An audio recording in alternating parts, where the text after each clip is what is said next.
안녕하십니까, 이승호 원장입니다. 저한테 오는 환자들, 치매기 고갈돼서 오는 환자들, 60대 중반 환자들 아주 많습니다. 이 환자들 중에 약을 이만큼 먹는 분들이 있어요. 약에 거의 취해서 살아갑니다. 약을 많이 먹는 게 뭐가 잘못됐냐, 내가 아프니까 약을 먹지 않냐 생각을 하시겠지만, 어떤 과정을 거쳐서 그렇게 약이 많아졌는지 우리 한번 짚어봅시다. 처음에는 대부분 소화제부터 시작을 합니다. 소화 안 되니까 소화제 먹고, 그리고 50대 후반 60대 되니까 무릎 아프고 허리 아프고 하니까 소염 진통제 이런 것부터 먹기 시작하고, 소염 진통제가 좀 독하니까 또 소화제 같이 넣어주고, 소화제 받은 거 내과에서 받은 것도 있고, 두 개를 먹기 시작하는 거죠. 그런데 이렇게 먹으면 처음에는 소염 진통제 먹으니까 허리도 좀 안 아프고 좀 살만해. 그리고 소화제를 먹으니까 소화도 괜찮아. 밤에 역류하던 것도 없어지고, 속이 좀 쓰리고 따갑던 것도 없어졌어. 잘 듣네. 이 약이 나한테 맞네. 라고 하면서 불편할 때마다 몇 번씩 가서 다 먹고, 또 괜찮을 때는 좀 버티고. 그런데 또 빈도가 좀 잦아지네? 그러면 병원에서 좀 더 길게 먹으래. 처음에는 2주치 지어줬는데 이번에는 3주치 지어주고, 3주가 지나도 잘 안 낫는다고 또 가면 또 늘려줍니다. 그 다음에는 한 달 내내 먹는 그런 상황에 처하게 됩니다. 근데 먹어도 잘 안 나. 내과 선생님도 이제 골치가 아픈 거죠. 줬는데 잘 안 낫고, 어머니들이 자꾸 뭐라 그래. 선생님, 약을 먹었는데도 계속 불편해요. 아이고, 이제 내과 선생님들도 사람인지라 계속 그 소리 들으면, 아이고, 내가 할 일은 여기까지구나 하면서 신경과로 좀 가보시라고. 왜? 안정제, 우울증 약 이런 걸 먹으면 좀 좋아진다는 걸 아니까 그쪽으로 가보시라 이렇게 넘깁니다. 그래서 이제 우리 어머니는 그래, 내가 그렇게 우울하지는 않는 것 같은데 그렇다니까 일단 한번 가봐요. 그래서 그 신경과 가면 이제 우울증 약을 며칠치 지어줍니다. 먹으면 잠도 잘 오고 컨디션도 좀 올라가고 기분도 좀 더 나은 것 같아. 그리고 일단 속이 좀 편해. 그래서 그 약을 먹기 시작합니다. 근데 쭉 먹다가 보면 그걸 끊을 수가 없네. 왜? 끊으면 잠이 안 와요. 그래서 1년 내내 먹고 있는 거예요. 오라, 약이 늘었네. 소화제, 관절약, 두통약, 신경안정제, 수면제, 약이 6개, 7개. 뭔가 좀 이상하지만 끊을 수가 없어요. 이거 먹는다고 낫는 것도 아니고 뭔가 불편한 게 한 가지씩 더 늘어나는데 눈이 또 불편해졌어. 또 안과 가서 또 처방 받죠. 부터 이거 약만 먹어서는 안 될 것 같아서 이제 건강기능식품들 찾아서 하나씩 먹기 시작하는 거죠. 약 이만큼 먹고 건강식품 이만큼 먹고 있어요. 최근에 왔던 어머니도 진짜 약을 이만큼 드시고 계시는데 그 약 봉지를 가져왔는데 처방 목록이 그냥 꽉 차버렸더라고요. 누군가가 이걸 좀 말렸어야 되는데 아무도 안 말린 거예요. 이렇게 하면 안 된다는 거를 좀 얘기를 해 줬어야 되는데 아무도 얘기를 안 해준 게 너무 안타까워요, 진짜. 알아요. 누군가는 이게 방법이 아닌 걸 알고 있지만 그냥 계속 이러고 있는 거예요. 그 조제 받으러 갔을 때 약사분들이 한 번쯤 얘기해 줄 수도 있잖아요. 이렇게 해서는 안 된다 라던가. 그리고 병원에서도 약의 가지 숫자가 늘어나고 있으면 그거에 대해서 조금 더 고민하고 환자랑 좀 대화를 나눠야 되지 않나. 약 개수가 늘어나는 게 어떤 의미인지, 이 60대 후반 환자가 이런 약들을 견뎌낼 수 있는지, 과연 본인이라면 그렇게 먹을 건지. 근데 아무도 안 도와줘요, 사실. 아무도 안 도와주면 어떻게 해야 돼요? 자기가 판단을 해야 돼요. 환자 스스로. 누군가가 먹으라고 한다고 그걸 먹게 되면 그 사람들이 손해를 보는 게 아니라 본인이 손해를 봅니다. 그리고 광고에 의해서 뭐가 좋네 하면서 영양제들 그런 거 먹으면 좋아질 것 같죠. 그래서 일말의 희망을 가지고 먹는데 좋아집니까, 어디?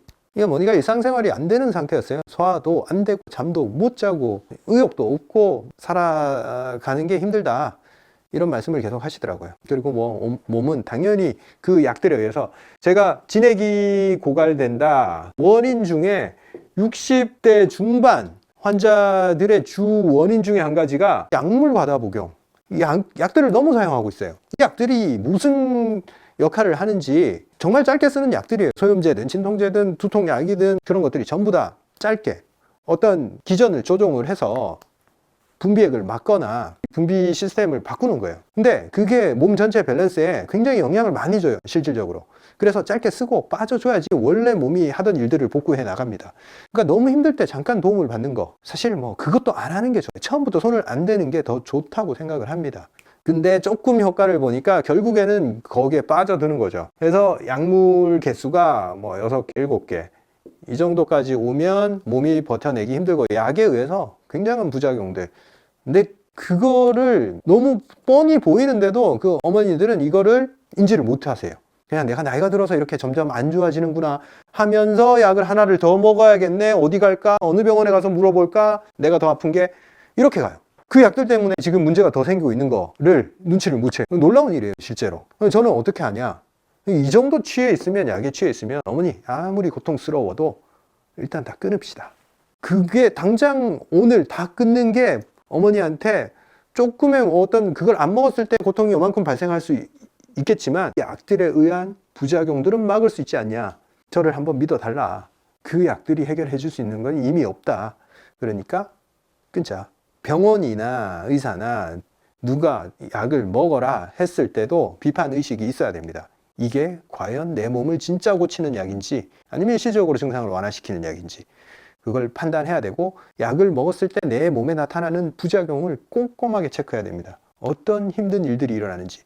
대표적으로 입이 마른다, 피부가 건조해진다, 이런 증상이 나오면 그 약은 결국 몸을 굉장히 많이 갉아먹게 되어 있습니다. 이 어머니도 그 약물이 이렇게 많이 들어가고 있으니까 이 심장이 결국에는 힘들어져요. 그래서 심박수가, 이분이 분당 체크해 보니까 105회, 심장이 비대해지고 지쳐있고, 맥을 재보니까 완전히 파삭파삭파삭 이렇게 뛰는데 힘은 없어요.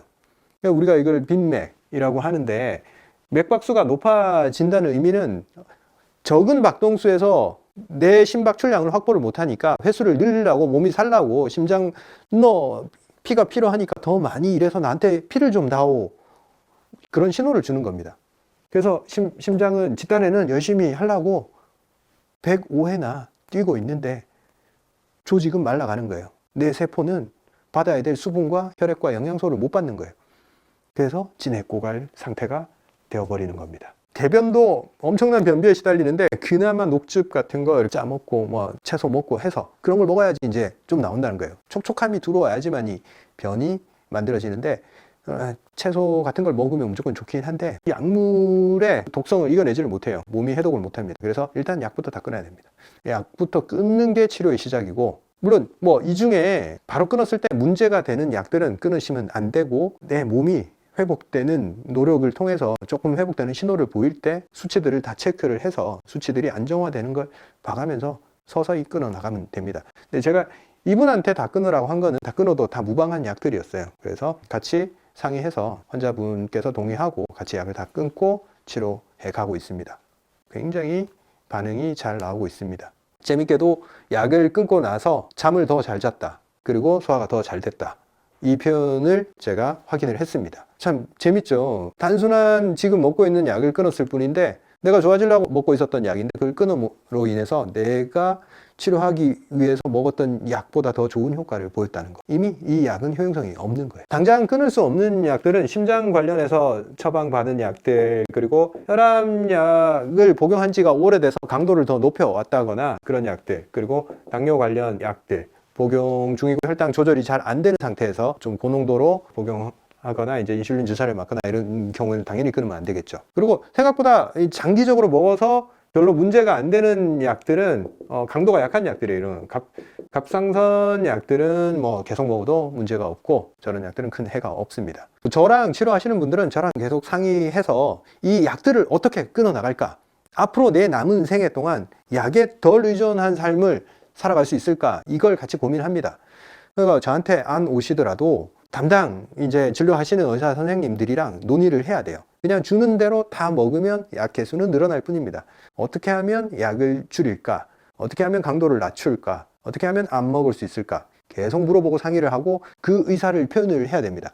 충분히 의사를 표현하지 않으면 대답은 단순한 대답이 돌아와요. 계속 먹으셔도 돼요. 큰 문제 없어요. 끊으시면 좀 더 안 좋아요. 이런 대답이 돌아옵니다.